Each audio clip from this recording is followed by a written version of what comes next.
No modo online, no início eu me senti caindo em um precipício, me agarrando nos gravetos, sozinha, tateando alguma segurança. Fui me adaptando, mas o cansaço era sempre um cansaço extremo ao final do dia.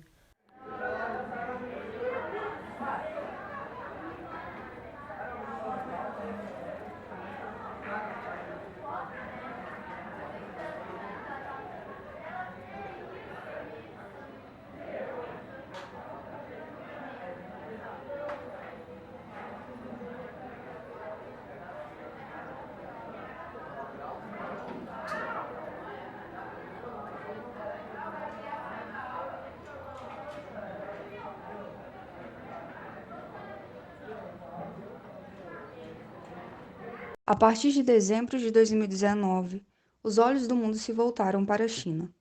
Uma série de surtos de pneumonia começou a aparecer no país de maneira cada vez mais rápida e com sintomas que iam se agravando. Mais tarde, foi descoberto que se tratava do surgimento de uma nova doença, a Covid-19. Em 2020, ela já havia tomado proporções mundiais.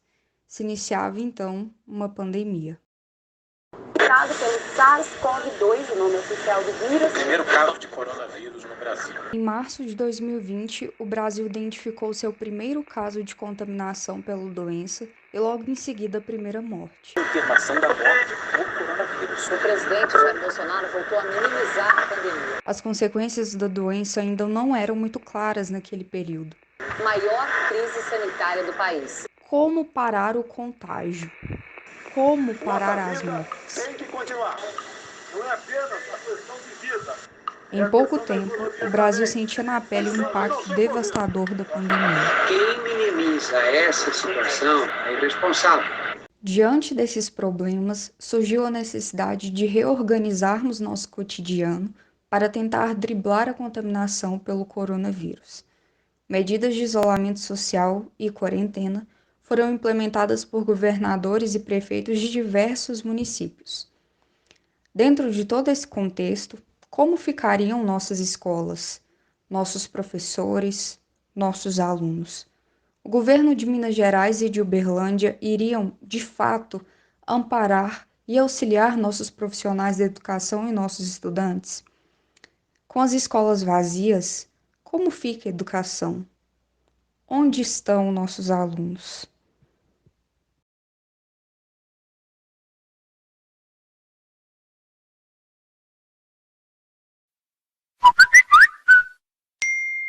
Durante o ensino remoto, nós tivemos diversos problemas. Entre eles, eu posso citar um material didático mal elaborado, uma falta de capacitação dos profissionais da educação para atender essa demanda em ambientes virtuais de aprendizagem, as inúmeras cobranças por resultados positivos que atendessem aos interesses políticos, uma carga de horário de trabalho que ultrapassava os limites estabelecidos anteriormente para o trabalho presencial. Houve um sistema de busca ativa, onde tivemos todos os profissionais da educação que ir atrás dos alunos, entrando em contato através de ligações e conversas via WhatsApp. E em momento algum, o governo estadual forneceu quaisquer tipo de apoio ou auxílio para nós, os profissionais de educação. Tivemos que arcar com as despesas de energia, de internet e troca de aparelhos digitais.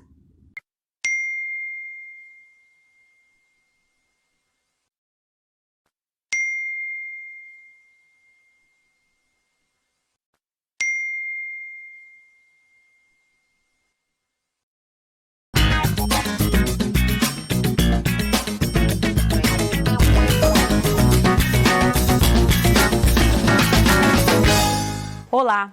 Começa hoje, aqui na Rede Minas, uma das iniciativas planejadas pela Secretaria de Educação para levar conteúdos escolares aos milhares de alunos da rede pública nesse momento em que as atividades presenciais estão suspensas e as escolas estão fechadas por conta da pandemia do coronavírus. A partir de agora, de 7h30 da manhã ao 12h30, de segunda a sexta-feira, você, aluno da rede pública, poderá assistir às teleaulas do programa Se Liga na Educação.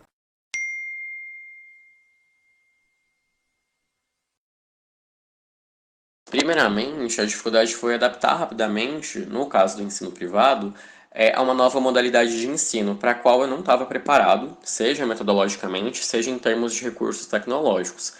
Outro desafio foi ensinar à distância a estudantes do ensino fundamental da rede pública, turmas muito heterogêneas e com famílias com recursos limitados, e do ensino médio na rede privada, nesse caso destacando-se o desinteresse de muitos estudantes. A carga horária de trabalho também foi exaustiva, além do estresse em transformar o espaço doméstico em espaço de trabalho. A pandemia evidenciou a necessidade do presencial, da interação humana no processo de ensino-aprendizagem.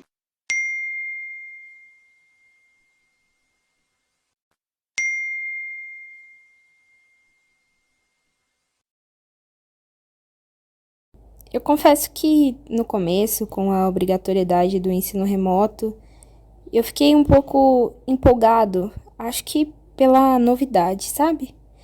Mas depois essa empolgação foi substituída pela solidão e a frieza de uma tela. Nas minhas aulas, os alunos que interagem são sempre os mesmos. Os outros, eu não tenho engajamento e isso me deixa impotente. Eu me sinto impotente. Porque eu dependo da resposta desses alunos para poder avaliar e acompanhar do que eles precisam, do que eu posso melhorar também. Mas essa distância me deixa muito angustiado e está sendo muito complicado.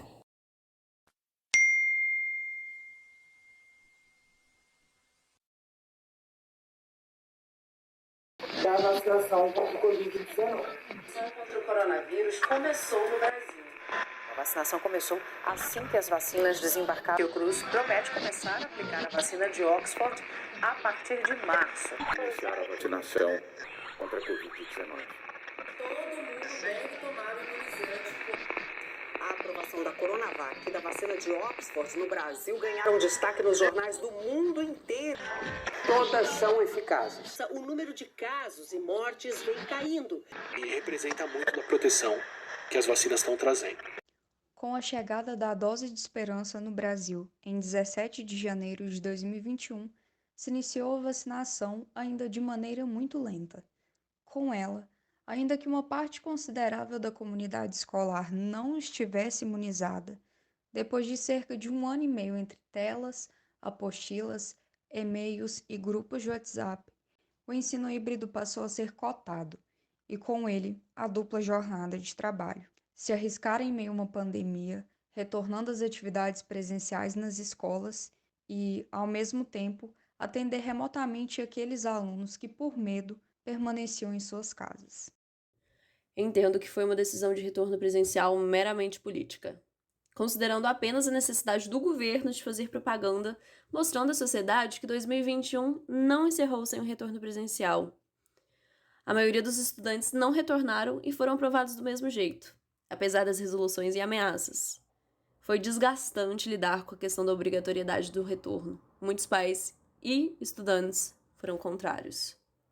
Naturalmente, as escolas tomaram as medidas preventivas, mas o retorno foi estressante para todos, tanto pela possibilidade de infecção quanto pelas novas modalidades de ensino. Retornar à escola sem que a pandemia tivesse acabado, mesmo que vacinada, foi extremamente desconfortável. A sensação é que não havia nenhuma instância, órgão ou pessoa que se responsabilizaria caso adoecêssemos ou morrêssemos. Sensação de estarmos à própria sorte. Eu não me senti segura em momento algum, por mais que a direção da escola tenha sido extremamente rígida em relação aos protocolos de segurança. A sensação foi de insegurança e de impotência diante da necessidade dessa retomada ao trabalho presencial. Insegura, mas feliz de voltar à sala. Foi um misto de emoções. No começo foi bem estranho, eu me senti bem estranho. Mas depois eu comecei a sentir uma esperança. Não só eu, mas também como os meus outros colegas. A esperança, de retornar à vida próxima a uma antiga normalidade que a gente um dia esteve acostumado a viver. Inseguro. O medo de adoecer era constante. Ambientes fechados de sala de aula e estudantes que não respeitavam as regras sanitárias. No primeiro momento, a sensação de euforia por ficar tanto tempo longe do contato, mas depois a perplexidade por perceber o gargalo deixado pelo ensino remoto. Em relação ao processo de volta às aulas presenciais, me senti exposta, dependendo apenas da minha autoproteção e confiando na vacina. Nas primeiras semanas do retorno presencial, o fluxo dos estudantes foi controlado, seguindo os protocolos sugeridos. Porém, com o aumento do número de estudantes, houve uma falta de controle no seguimento dos protocolos. Durante o período de aula, levava mais tempo pedindo aos estudantes que colocassem as máscaras e para manter o distanciamento. Era desgastante. Tentei encontrar alternativas para acolher aqueles estudantes durante o retorno, para além do processo de socialização. Todo mundo se tornou um pouco fiscal dos cumprimentos das medidas protetivas contra o Covid, né? Então tá todo mundo sempre usando máscara, as mesas e as cadeiras dos estudantes estão sempre distantes umas das outras, aferição de temperatura na entrada, álcool em gel em todos os ambientes. Então a escola tá seguindo as medidas.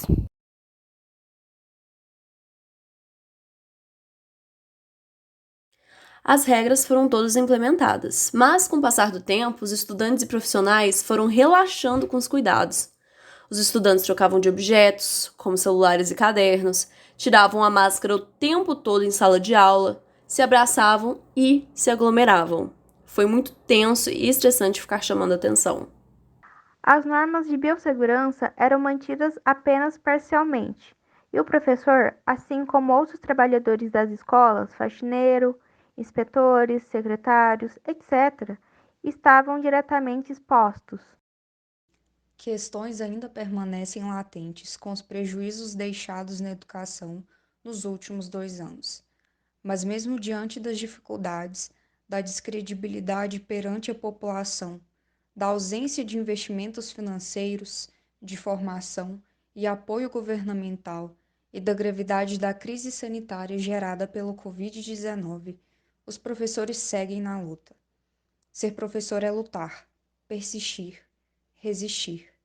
É nunca deixar de ter esperança.